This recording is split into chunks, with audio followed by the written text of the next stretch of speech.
When you're restoring your GM A-body, you'll often notice that the seat back button is worn out, with the chrome peeling or just plain missing. This is definitely a noticeable product in the back seat that you don't want to ignore. Fortunately, we have you covered. Hey, I'm Dennis and welcome back to our OPGI product feature powered by Resto Parts, Original Parts Group's in-house brand.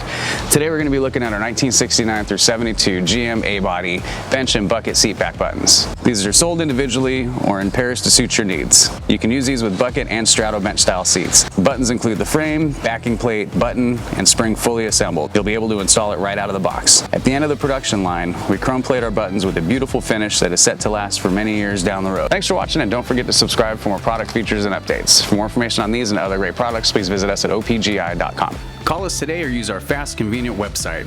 Buy direct with Original Parts Group and enjoy the benefits of shopping with the recognized leader in the industry. With decades of experience, the highest in-stock ratio, a helpful and knowledgeable sales staff, and fast professional shipping.